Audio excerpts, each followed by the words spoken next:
जय श्री कृष्णा। राधे राधे। आप सभी का स्वागत है हमारे YouTube चैनल पर। आप सभी का दिन शुभ और मंगलमय हो। भगवान श्री कृष्ण जी और राधा रानी की कृपा आप सभी पर सदैव बनी रहे। मार्गशीर्ष मास का बृहस्पतिवार व्रत कथा। गुरुवार की व्रत कथा का श्रवण करेंगे। भारतवर्ष में एक प्रतापी और दानी राजा राज्य करता था।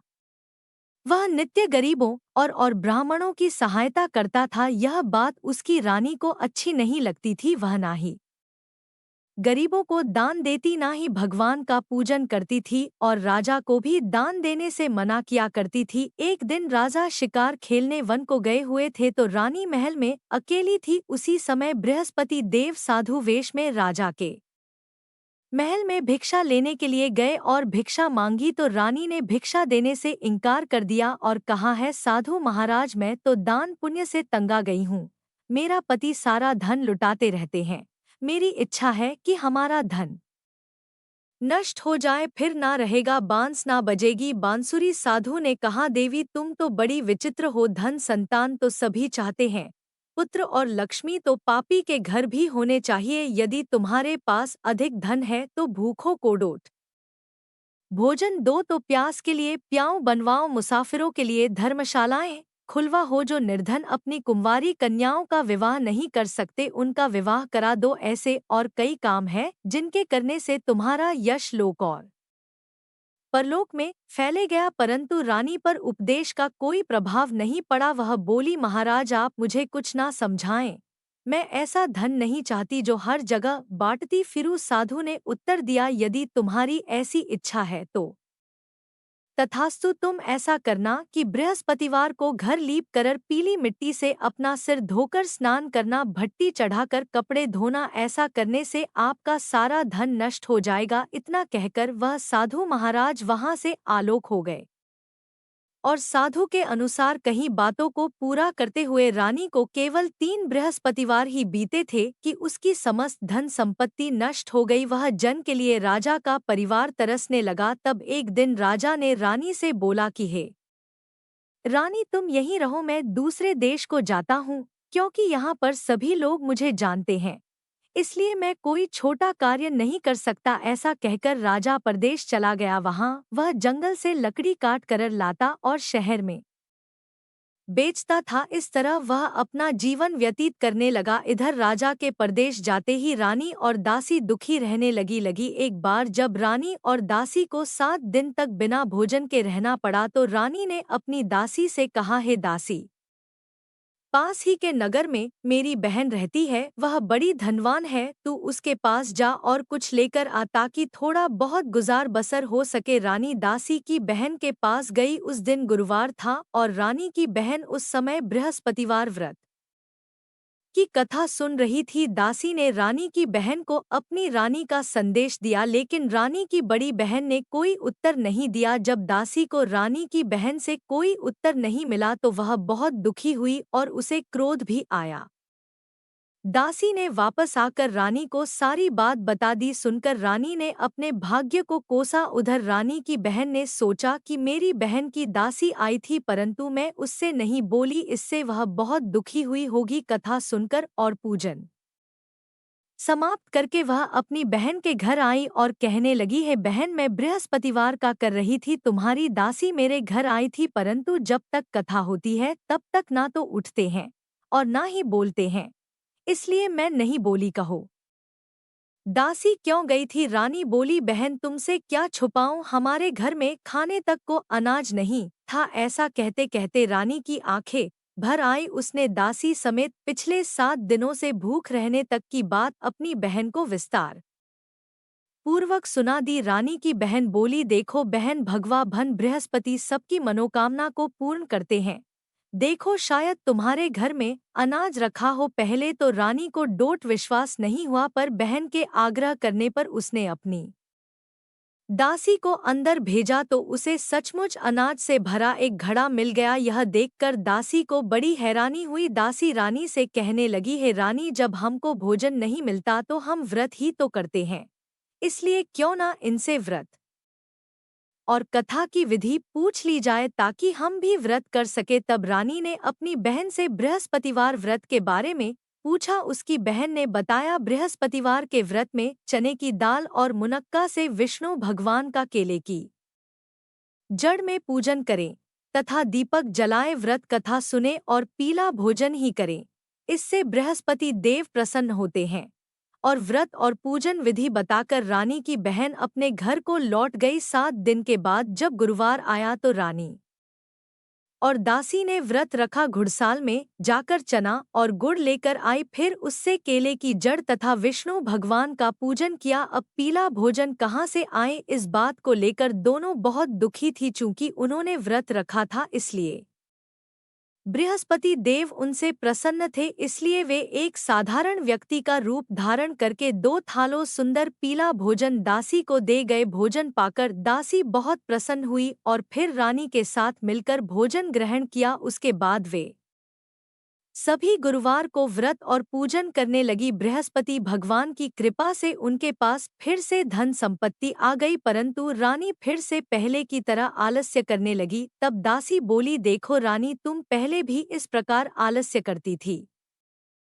तुम्हें धन रखने में कष्ट होता था, इस कारण सभी धन नष्ट हो गया, और अब जब भगवान बृहस्पति की कृपा से धन मिला है तो तुम्हें फिर से आलस्य होता है। रानी को डांट समझाते हुए दासी कहती है कि बड़ी मुसीबतों के बाद हमने यह धन पाया है, इसलिए हमें दान पुण्य करना चाहिए, भूखे मनुष्यों को भोजन कराना चाहिए और धन को शुभ कार्यों में खर्च करना चाहिए, जिससे तुम्हारे कुल का यश बढ़ेगा, स्वर्ग की प्राप्ति होगी और पिता प्रसन्न होंगे। दासी की बात मानकर रानी अपना धन शुभ कार्यों में खर्च करने लगी, जिससे पूरे नगर में उसका यश फैलने लगा। उधर एक दिन राजा दुखी होकर जंगल में एक पेड़ के नीचे आसन जमाकर बैठ गया। वह अपनी दशा को याद करके व्याकुल होने लगा। बृहस्पतिवार का दिन था। एकाएक उसने देखा कि निर्जन वन में एक साधु प्रकट हुए। वह साधु वेश में स्वयं बृहस्पति देवता थे। लकड़हारे के सामने आकर बोले, है लकड़हारे, इस सुनसान जंगल में तू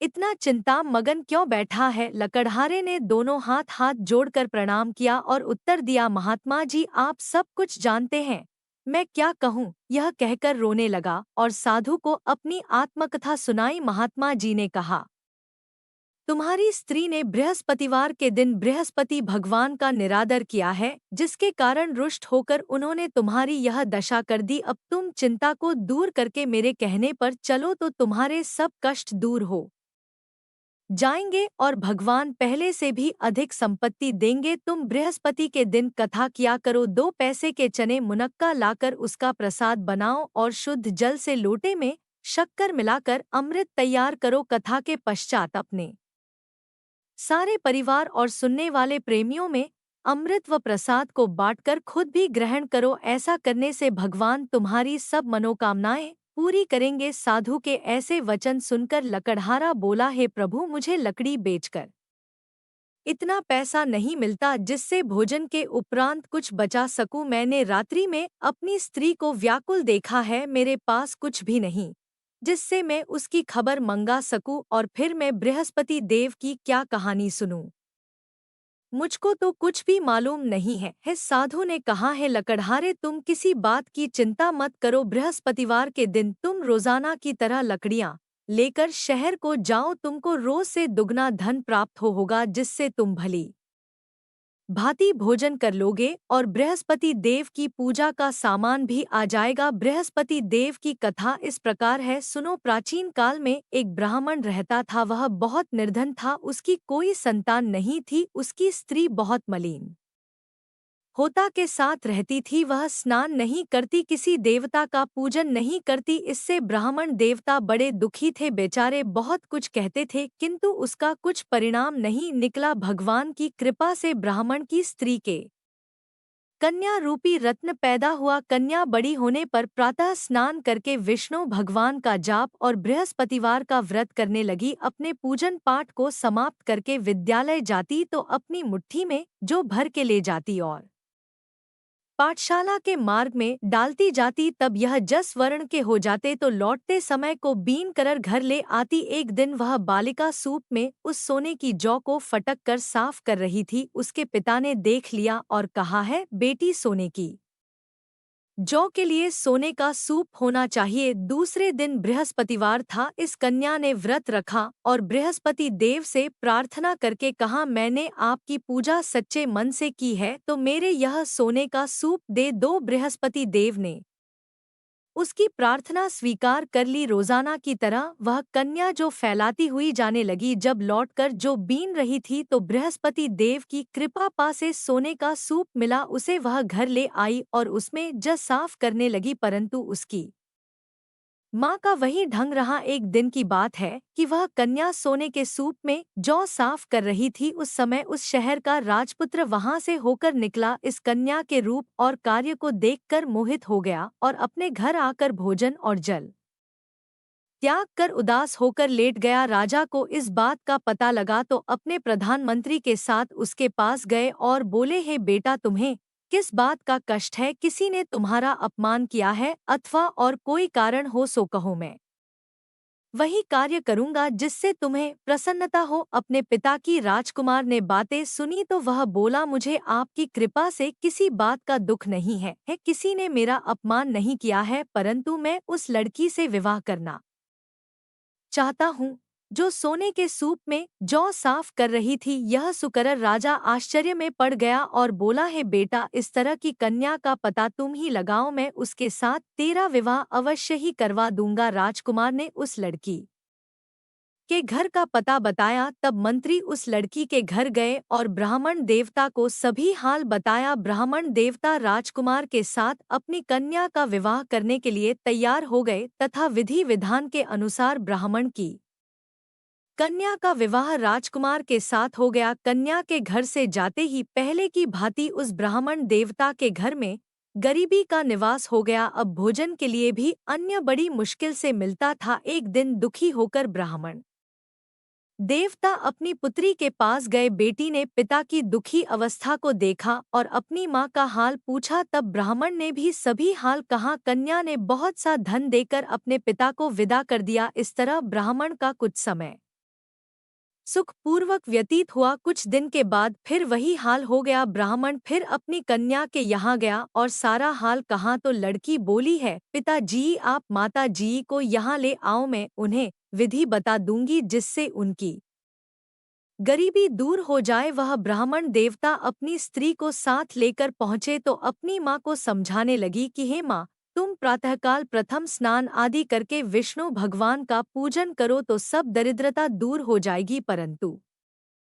उसकी माँ ने एक भी बात नहीं मानी और प्रातःकाल उठकर अपनी पुत्री के बच्चों की जूठन को खा लिया। इससे उसकी पुत्री को भी बहुत बहुत गुस्सा आया। उसने एक रात को एक कोठरी से सारा सामान निकाल दिया और अपनी माँ को उसमें बंद कर दिया। प्रातः उसमें से उसे निकाला तो स्नान आदि करा के पूजा पाठ करवाया तो उसकी माँ की बुद्धि ठीक हो गई। इसके बाद वह नियम से पूजा पाठ करती और प्रत्येक बृहस्पतिवार को व्रत रखने लगी। इस व्रत के प्रभाव से उसके माता और पिता बहुत ही धनवान और पुत्रवान हो गए और बृहस्पति देवता के प्रभाव से इस लोक के सुख को भोग कर अंत में स्वर्ग को प्राप्त हुए। इस तरह कहानी कहकर साधु देवता वहां से अंतर्ध्यान हो गए। धीरे धीरे समय व्यतीत होने पर फिर वही बृहस्पतिवार का दिन आया। लकड़हारा जंगल से लकड़ी काटकर किसी शहर में बेचने गया। उसे उस दिन और दिन से अधिक पैसा मिला। राजा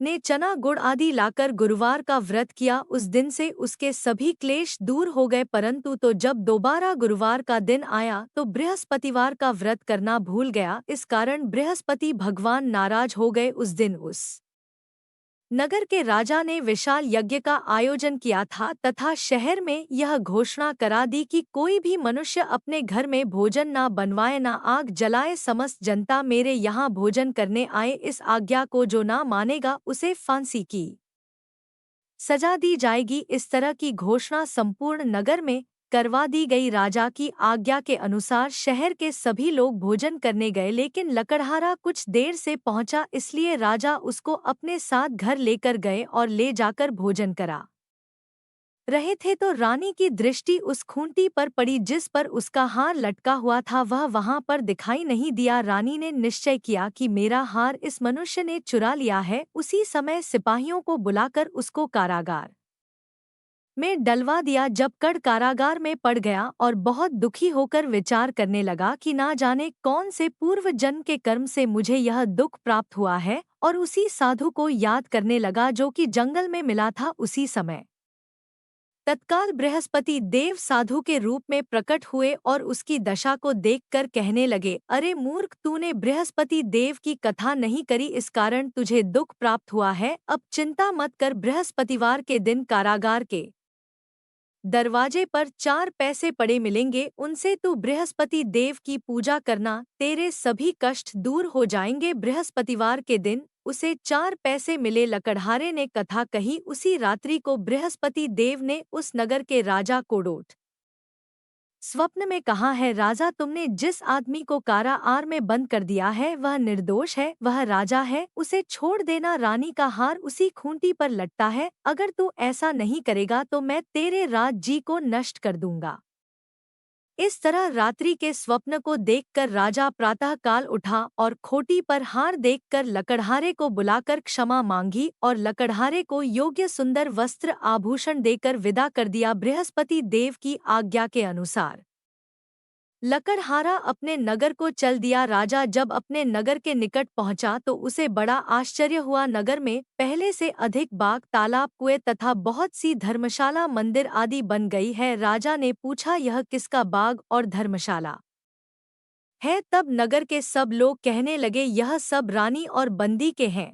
तो राजा को आश्चर्य हुआ और गुस्सा भी आया। जब रानी ने यह खबर सुनी कि राजा रहे हैं तो उन्होंने दासी से कहा, हाँ हे दासी, देख राजा हमको कितनी बुरी हालत में छोड़ गए थे, हमारी ऐसी हालत देखकर वह लौट ना जाएं, इसलिए तो दरवाजे पर खड़ी हो जा। आज्ञा के अनुसार दासी दरवाजे पर खड़ी हो गई। राजा आए तो उन्हें अपने साथ लेकर आई। तब राजा ने क्रोध करके अपनी रानी से पूछा कि यह धन तुम्हें कैसे प्राप्त हुआ है? तब उन्होंने कहा, हमें यह सब धन बृहस्पति देव के इस व्रत के प्रभाव से प्राप्त हुआ है। राजा ने निश्चय किया कि 7 रोज बाद तो सभी बृहस्पति देव का पूजन करते हैं, परंतु मैं प्रतिदिन दिन में 3 बार कहानी और रोज व्रत किया करूंगा। अब हर समय राजा के दुपट्टे में चने की दाल बंदी रहती और दिन में 3 बार कहानी कहते। एक रोज राजा ने विचार किया कि चलो अपनी बहन के यहाँ हो आवे। इस तरह निश्चय करके राजा घोड़े पर सवार होकर अपनी बहन के यहाँ को चलने लगा। मार्ग में उसने देखा कि कुछ आदमी मुर्दे को लिए जा रहे हैं। उन्हें रोककर राजा कहने लगा, अरे भाइयों, मेरी बृहस्पति देव की कथा सुन लो। वे बोले, लो, हमारा तो आदमी मर गया है, इसको अपनी कथा की पड़ी है। परंतु कुछ आदमी बोले, अच्छा कहो, हम तुम्हारी कथा भी सुनेंगे। राजा ने दल निकाली और जब कथा आदि हुई थी कि मुर्दा हिलने लग गया और जब कथा समाप्त हो गई तो राम राम करके मनुष्य उठकर खड़ा हो गया। आगे मार्ग में उसे किसान खे में हल चलाता मिला तो राजा ने उसे देखकर बोला, अरे भैया, तुम मेरी बृहस्पतिवार की कथा सुन लो। किसान बोला, जब तक मैं तेरी कथा सुनूंगा तब तक 4 हरिया जोत लूंगा, जा अपनी कथा किसी और को सुनाना। इस तरह राजा आगे चलने लगा। राजा के हटते ही बैल पछाड़ खाकर गिर गए और किसान के पेट में बड़ी जोर का दर्द होने लगा। उस समय उसकी माँ रोटी लेकर आई और उसने जब यह देखा तो अपने पुत्र से सब हाल पूछा और बेटे ने सभी हाल कह दिया। तो बुढ़िया दौड़ी दौड़ी उस घुड़सवार के पास गई और उससे बोली कि मैं तेरी कथा सुनूंगी, तू अपनी कथा मेरे खेत पर चलकर ही कहना। राजा ने बुढ़िया के खेत पर जाकर कथा कही, जिसके सुनते ही वह बैल उठकर खड़े हुए तथा किसान के पेट का दर्द भी बंद हो गया। राजा अपनी बहन के घर पहुंचा। बहन ने भाई की खूब मेहमान की। दूसरे रोज प्रातः काल राजा जगा तो वह देखने लगा कि सब लोग भोजन कर रहे हैं। राजा ने अपनी बहन से कहा, ऐसा कोई मनुष्य है जिसने भोजन नहीं किया हो? मेरे बृहस्पतिवार की कथा सुन ले। बहन बोली, है भैया, यह देश ऐसा है कि पहले यहाँ लोग भोजन करते हैं, बाद में अन्य काम करते हैं।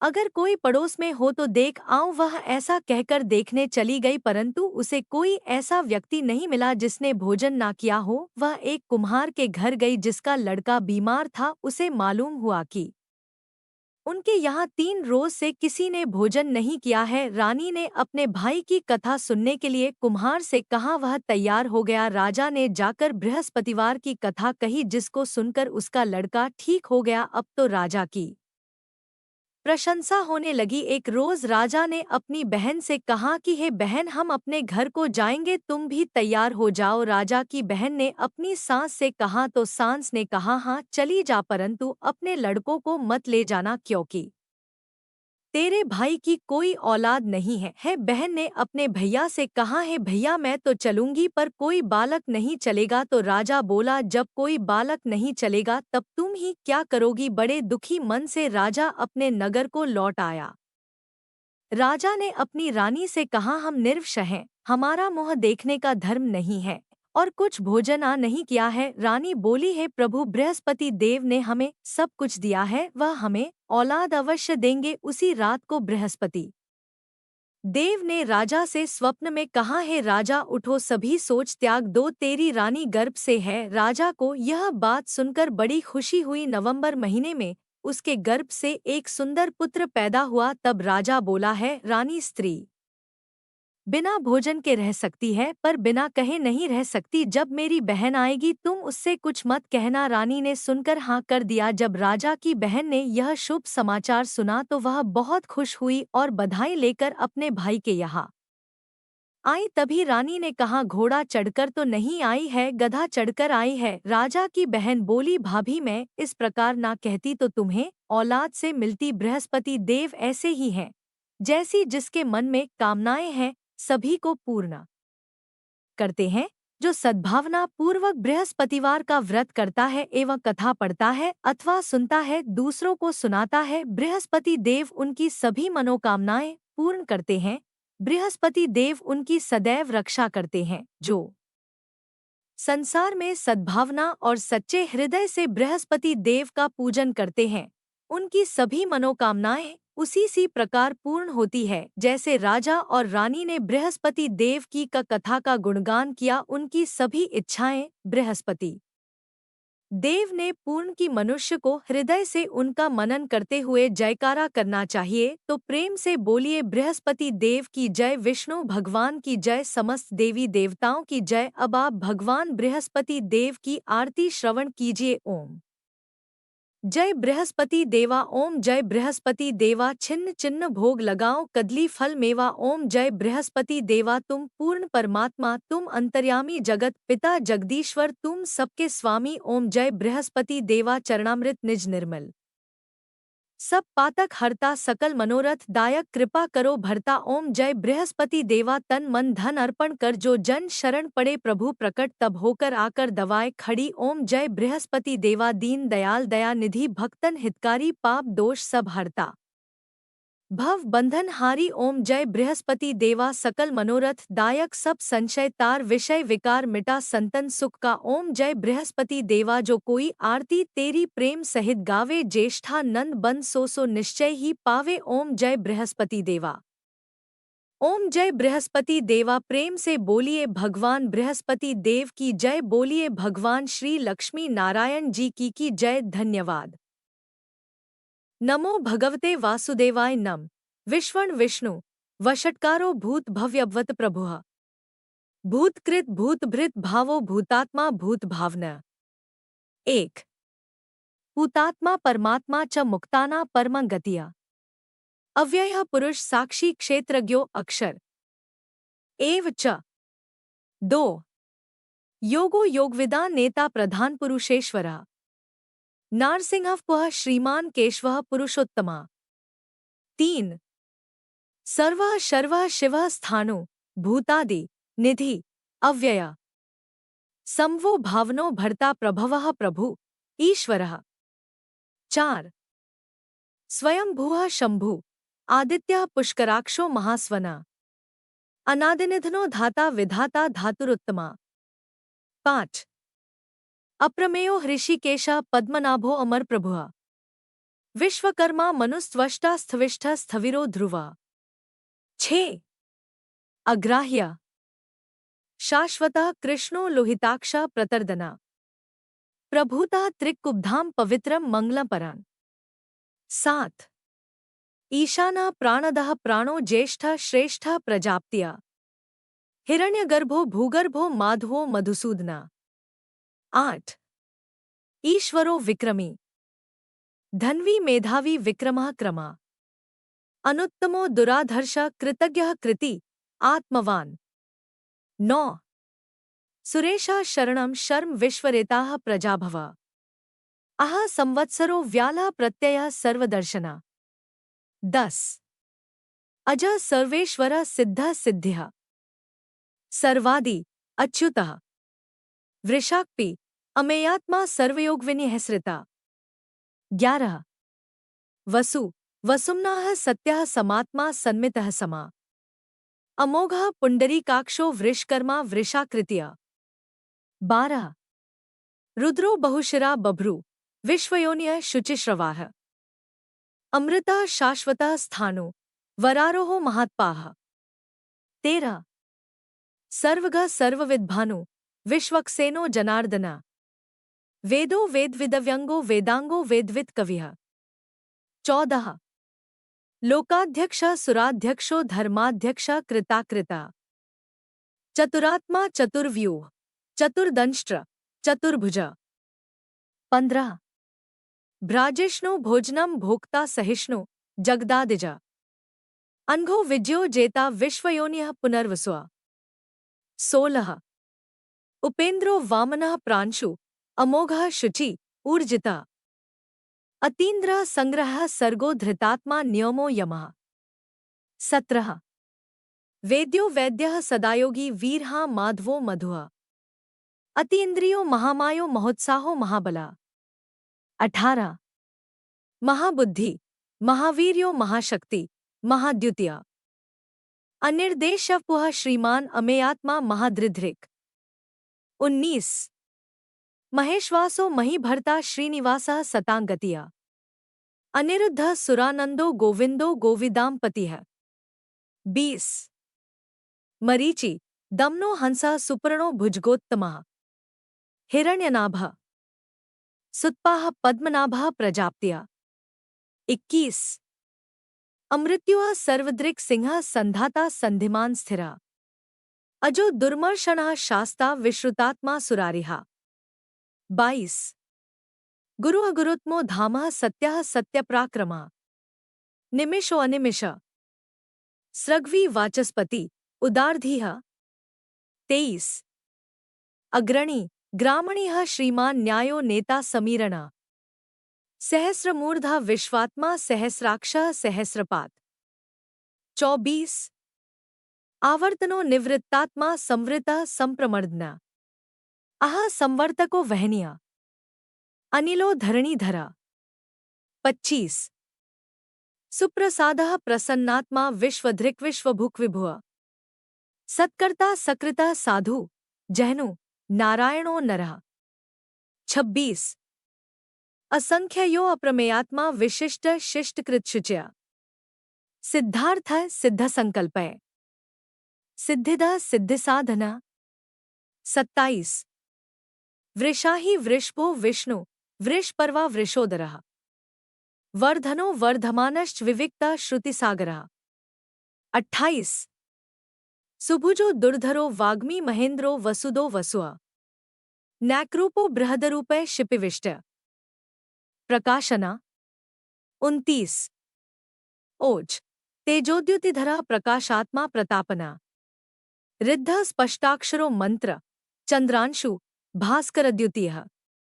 30 अमृतांशुद्भवो भानुः शशबिन्दुः सुरेश्वरः। औषधं जगतः सेतुः सत्यधर्म पराक्रमः। 31 भूत भव्यवत्नाथः पवनः पावनो अनलः। कामः कामकृत्कान्तः कामः कामप्रदः प्रभुः। 32 युगादिकृत युगावर्तो नैकमायो महाशना। अदृश्यो व्यक्तरूपश्च सहस्रजित नंतजित। 33 इष्टो विशिष्ट शिष्टेष्ट शिखंडी नहुषो वृष। क्रोधा क्रोधकृत कर्ता विश्वबाहु महीधर। 34 अच्युतः प्रथितः प्राणः प्राणदो वासवानुज। अपां निधिर्धिष्ठानम् अप्रमत्तः प्रतिष्ठितः। 35 स्कंदः स्कंदधरो धुर्यो वर्दो वायुवाहनः वासुदेवो बृहद् भानु आदिदेवः पुरंदरः। 36 अशोक तारण तारा शूरा शौरी जनेश्वर अनुकूलः शतावर्तः पद्मी पद्मनिभीक्षणः। 37 पद्मनाभोऽरविन्दाक्षः पद्मगर्भः शरीरभृत् महर्धिरिद्धो वृद्धात्मा महाक्षो गरुड़ध्वज। 38 अतुलः शर्भो भीमः सम्यग्यो हविर्हर्य सर्वलक्षण लक्षण्यो लक्ष्मीवान समितिंजय। 39 विक्षरो रोहितो मार्गो हेतु दामोदरः सह महीधरो महाभागो वेगवान मिताशना। 40 उद्भवा क्षोभो देव श्रीगर्भः परमेश्वरा कर्ण कारण कर्ता विकर्ता गहनो गुहा। 41 व्यवसायो व्यवस्थान संस्थान स्थान्दो ध्रुवा पररद्वि परम स्पष्ट तुष्ट पुष्ट शुभेक्षण। 42 रामो विरामो विरजो मार्गो नेयो नयो अनया वीरः शक्तिमतान् श्रेष्ठ धर्मो धर्म विदुत्तमः। 43 वैकुंठः पुरुषः प्राणः प्राणदः प्रणवः पृथुः हिरण्यगर्भः शत्रुघ्नो व्याप्तो वायुर्धोक्षज। 44 ऋतुः सुदर्शनः कालः परमेष्ठी परिग्रहः उग्रः संवत्सरो दक्षो विश्रामो विश्वदक्षिणः। 45 विस्तारः स्थावर स्थाणुः प्रमाण बीजं व्ययम् अर्थो अनर्थो महाकोशो महाभोगो महाधना। 46 अनिर्विण्णः स्थविष्ठो अभूर्धर्मयूपो महामख नक्षत्रनेमि नक्षत्री क्षमा क्षामः समीहना।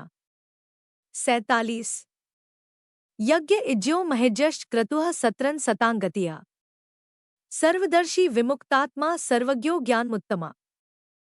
48 सुव्रतः सुमुखः सूक्ष्मः सुघोषः सुखदः सुहृत् मनोहरो जितक्रोधो वीरबाहुर्विदारणा। 49 स्वापनः स्ववशो व्यापी नैकात्मा नैक्कर्मकृत् वत्सरो वत्सलो वत्सी रत्नगर्भो धनेश्वरः। 50 उदीर्णा सर्वत चक्षुर्नीशः शाश्वतस्थिरा भूष्यो भूषणो भूतिर्विशोकः शोकनाशना। 67 अर्चिष्मानर्चितः कुंभो विशुद्धात्मा विशोधना अनिरुद्धो प्रतिरथः प्रद्युम्नो मितविक्रमा। 68 कालनेमिनिहा वीरा शौर्य शूरजनेश्वर त्रिलोकात्मा त्रिलोकेशः केशवः केशिहा हर्य। 69 कामदेवः कामपालः कामी कांतः कृतागमा अनिर्देशः पुरविष्णु वीरो अनंतो धनंजय। 70 ब्रह्मण्यो ब्रह्मकृत ब्रह्मा ब्रह्मा ब्रह्म विवर्धने ब्रह्मविद ब्राह्मणो ब्रह्मी ब्रह्मज्ञो ब्राह्मण प्रिया। 71 महाक्रमो महाकर्मा महातेजा महुर्गा महाक्रतुर्महायज्वा महायज्ञो महाव्य। 72 स्तव्यः स्तवप्रियः स्तोत्रम स्तुतिया स्तोता रणप्रिया पूर्णः पूर्यता पुण्यः पुण्यकीर्तिर्नामय। 73 मनोजवस्तीर्थक्रो वसुरेता वसुप्रदा वसुप्रदो वासुदेवो वसुर्वसुम्ना हव्य। 74 सद्गतिः सकृतिः सत्ता सद्भूतिः सत्परायणः शूरसेनो यदुश्रेष्ठः सन्निवासः सुयामुना। 75 भूतावासो वासुदेवः सर्वासुनिल्यो अनला दर्पः दर्पदो दृप्तो दुर्धरो अथापराजिता। 76 विश्वमूर्तिमहार मूर्ति दीप्तमूर्ति अमूर्तिमान अनेक मूर्तिरव्यक्ता शतमूर्तिया शतानना। 77 एको नैकः सवः कह किन यत् तत्पद्मनुत्तमम् लोकबंधु लोकनाथो माधवो भक्तवत्सला। 78 सुवर्णो वर्णो हेमांगो वरांग चंदनांगदी वीरहा विषमा शून्यो घृताशीर चलश्चला। 79 अमानी मांदो मान्यो लोकस्वामी त्रिलोकधृक्। सुमेधा मेज्जो धन्यः सत्यमेधा धराधरा। 80 शब्दातिगा शब्दसा शिशिरा शर्वरीकरा। 97 अक्रूरा पेशलो दक्षो दक्षिणा क्षमिणा वरा। विद्वत्तमो विद्भया पुण्य श्रवण कीर्तना। 98 उत्तारणो दुष्कृतिहा पुण्यो दुःस्वप्ननाशना। वीरहा रक्षणा संतो जीवना पर्यवस्थिता। 99 अनंतरूपो अनंतश्री जित्मन्यु भयापहा। चतुरश्रो गंभीरात्मा विदिशो व्यादिशो दिशा। 100 अनादिर भूर्भुवो लक्ष्मी सुवीरो रुचिरांगदा। जन्नो जनजन्मादि भीमो भीम पराक्रमः। 101 आधारनिलयोधाता पुष्पहासः प्रजागरा। ऊर्ध्वगः सत्पथाचारः प्राणदः प्रणवः पणः। 102 प्रमाणं प्राणनिलया प्राणभृत प्राणजीवना। तत्वं तत्वविदेकात्मा जन्म मृत्यु जरातिगा। 103 भूर्भुवः स्वस्तरुस्तारः सविता प्रपितामहः। यज्ञो यज्ञप्तिर्यज्वा यज्ञांगो यज्ञवाहना। 104 यज्ञभृतिकृत्यज्ञे यज्ञभुक्यज्ञ साधना। यज्ञान्तकृत्यज्ञगुह्यमन्नमन्नादेव च। 105 आत्मयोनिः स्वयंजातो वैखाना सामगायना। देवकीनंदना सृष्टा क्षितीशः पापनाशना। 106 शंख भृन्नंद की चक्री शांग धनवा गदाधरा। रथांग पाणिरक्षोभ्य सर्वप्रहरणायुधा। 107 सर्वप्रहरणायुध नमः इति। वनमाली गदी शांगी शंखी चक्री च नंदकी।